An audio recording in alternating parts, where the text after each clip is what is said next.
Hello everyone, good morning, good afternoon, good evening, good night, whatever time it is wherever you are. Welcome to my channel. My name is Ashlyn and I am in the Disney College program for this fall 2018, and today is Vlogmas Day 3. So for today's video, I have gotten this request a lot actually, and it makes sense because when I got accepted for a lifeguard, there was like 0 videos out there about lifeguarding, and I wanted to know so much information. So today I am making a video answering some of your questions that you asked me on my Instagram, and just talking about the role in general and the process when you first get here and the training and all of that about the lifeguard role at Disney. So yeah, I'm just gonna jump right into it, start talking about when we first got here, and then kind of answer some of the questions as I go along. So please enjoy.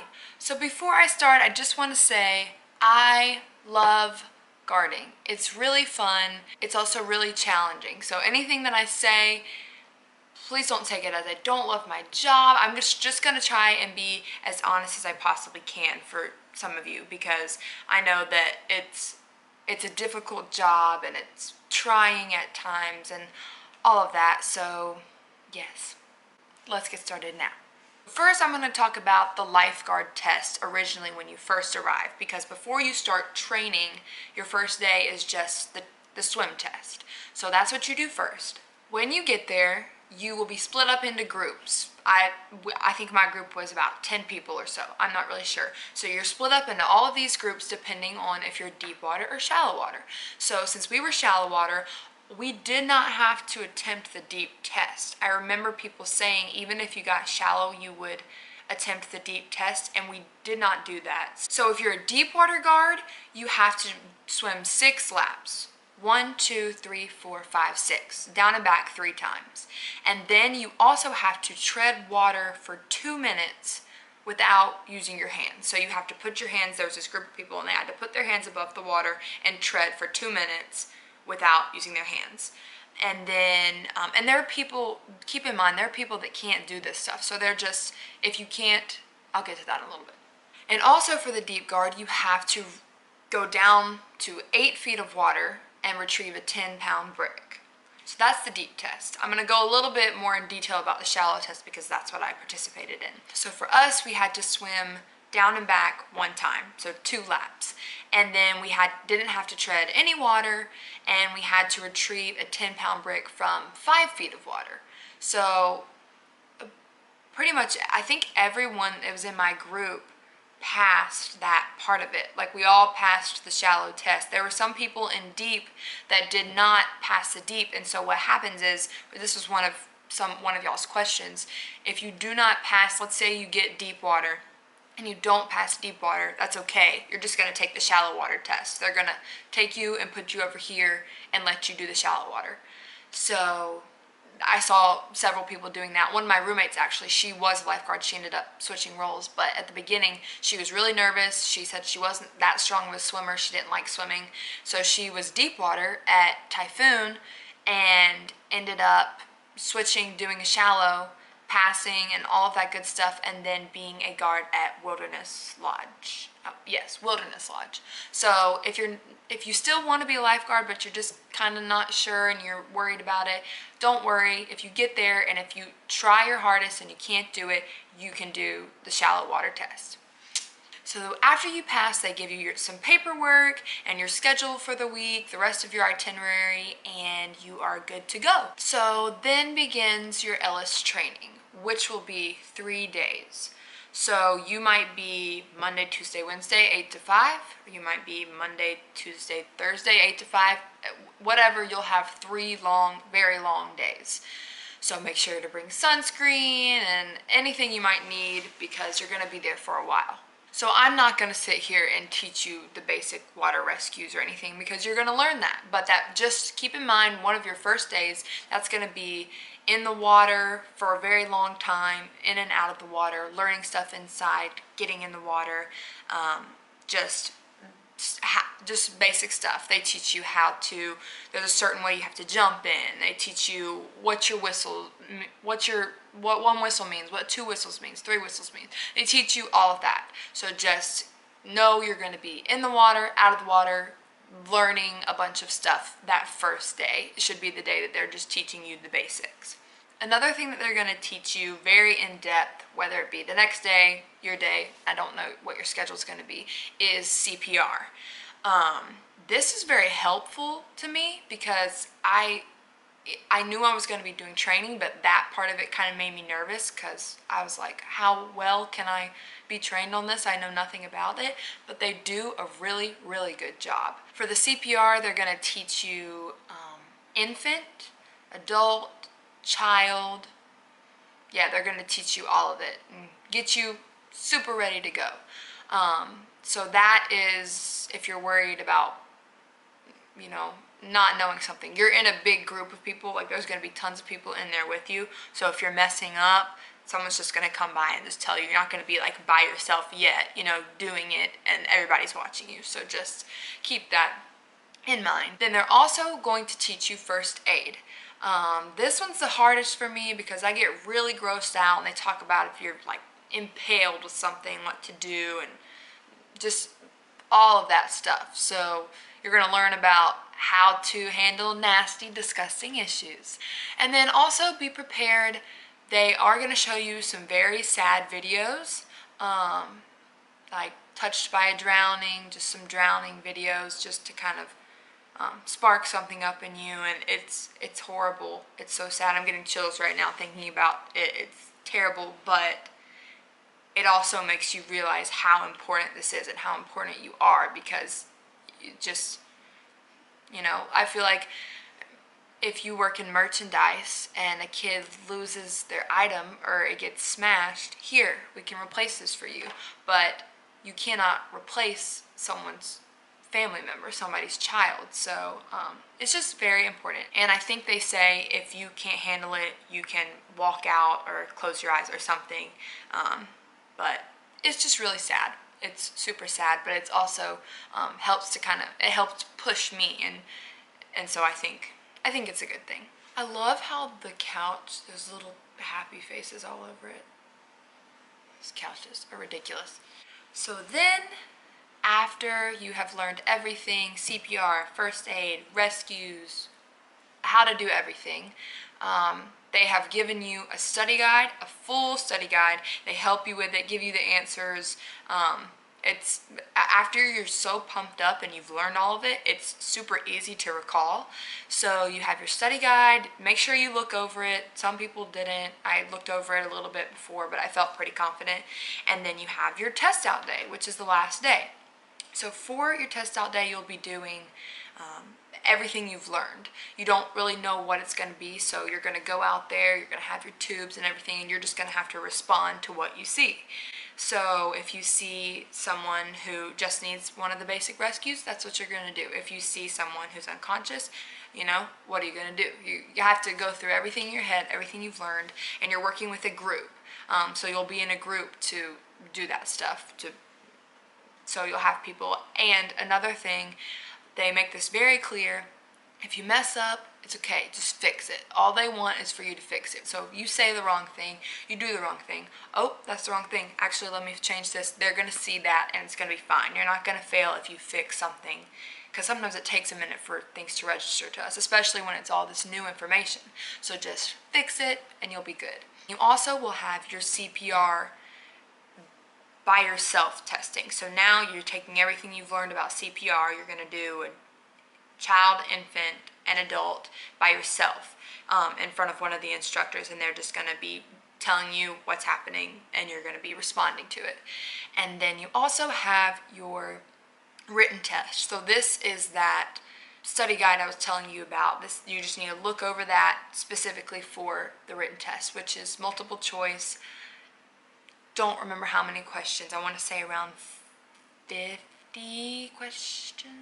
It's got a lot of questions on it. I don't remember the exact amount of questions, but it's all fresh on your brain, so you're fine. I think I missed one, missed two, and tons of people made 100, so you will be fine. So yay, congratulations. After you have made it past Ellis training, you will get your schedule for your on-the-job training, which this is really exciting because you're finally getting to go into your resort or your park and meet everyone and see what it's like and train there. So as a lifeguard, you're going to have 3 more days of on-the-job training. And for this training, it's really kind of, yes, going over what you've already learned, so you're going to know some of the stuff they're telling you, but it's more of the way they do things. Showing you where everything is that you need to know, telling you how they run things. And then you'll have a few days of that. They're teaching you just literally everything you need to know about the resort and all of the things you have access to help you and all of that.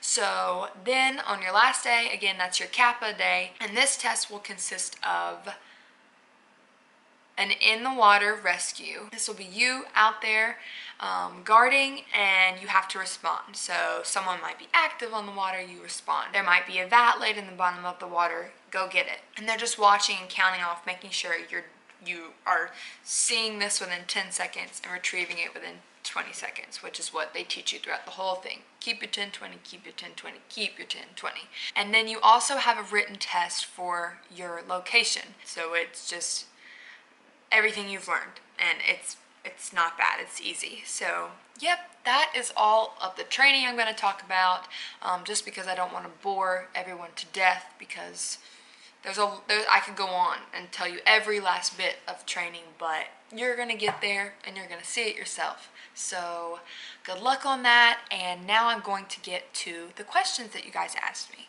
First question I'm going to answer is, I know lifeguard is a needed position. If I put lifeguard on my application, will I automatically be assigned as a lifeguard? I'm not exactly sure, but I would say if you put an interest in lifeguarding, they will definitely ask you about it in your phone interview, because that's what happened to me.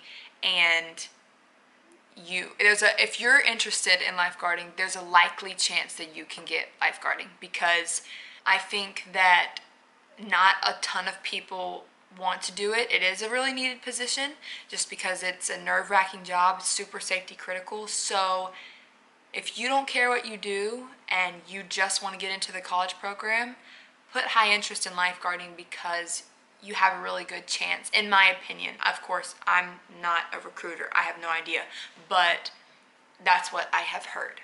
If you ever did the program again, would you want to be a lifeguard? Why or why not? If I were to do the program again, I would probably audition for something.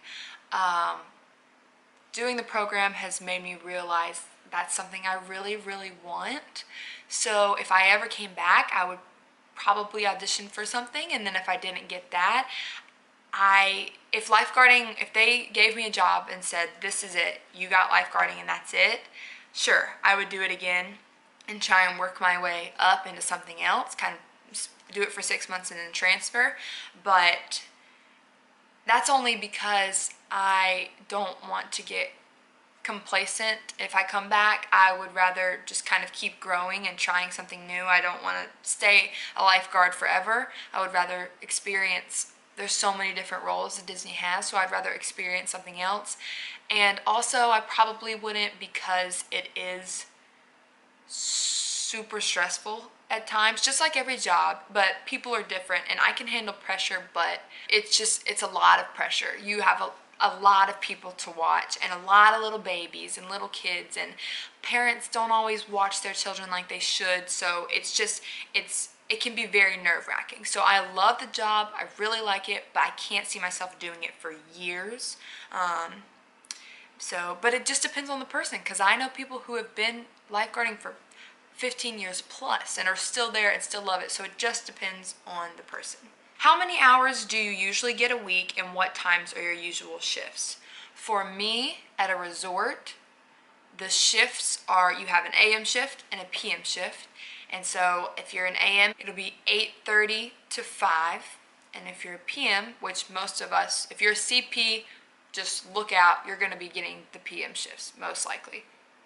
PM shifts are going to be 4 to 11:30. That was when I started because it was August, but now being December, our pool hours are pushed back a little bit. So for the spring, I don't really see this happening for you guys, but if you're coming for the fall, it's going to be like me. Your hours are going to be different. Like we're about to go to a 10-hour shift, so it's going to, the pools are going to, it's going to be 10 to 8. 10 to 8. Something like that. So it just depends. The hours are going to depend on when you get here, but it's going to be 7, 8, 6.5 hour shifts. And for hours that we normally get, when I first started, I would say I was getting 40 plus hours. Now not so much because of the weather, and full-timers are going to get first pick and they're going to get hours before you do. So it honestly depends. It completely depends. We're about to start working where we're going to have to be scheduled 3 days, so then we'll have the rest of the week off. So if you need money, you're just going to have to try and pick up shifts, which is super easy to do, at least in my location. Someone says, how many lives have you saved? I have not had to jump in for a person yet. I have been extremely close so many times, but I haven't had to jump in. Every time I was about to jump in, something happened and it was okay. But that's not the case normally. Like most people have jumped in a lot. For people, it's just every time I'm there, whistle in the mouth, beep, everything's good. But that was hilarious. What happens if you don't pass the test? Are you let go? No. You will be recasted. They're not just going to send you packing, you just got there. If you do not pass, you will be recasted. No telling what. Don't know if you get a preference or anything like that.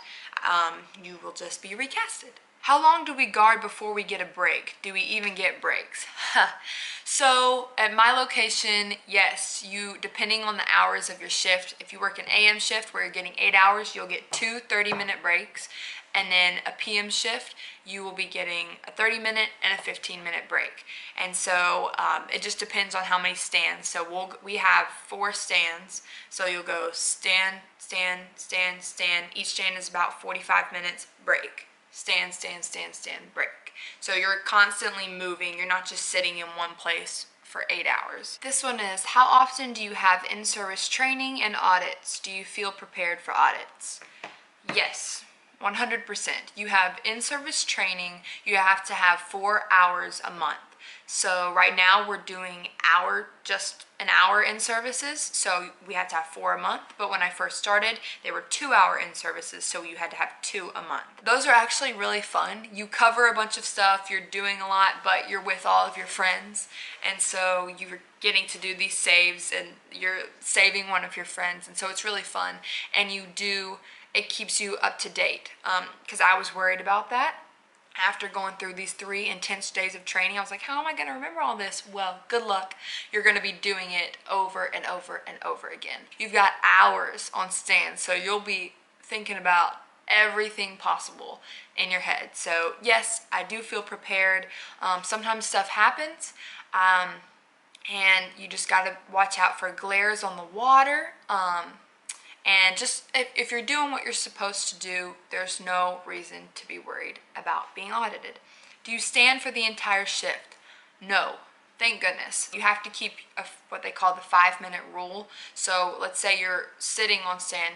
Okay, so you can sit for 5 minutes, but the minute 5 minutes is up, you better be standing or walking around or doing something else, because if you are being audited, they're looking for that. You'll fail if you're sitting down for longer than 5 minutes or standing in the same place for 5 minutes. So they keep you constantly moving. Even if you're at a chair, you're not going to be sitting at it for 45 minutes.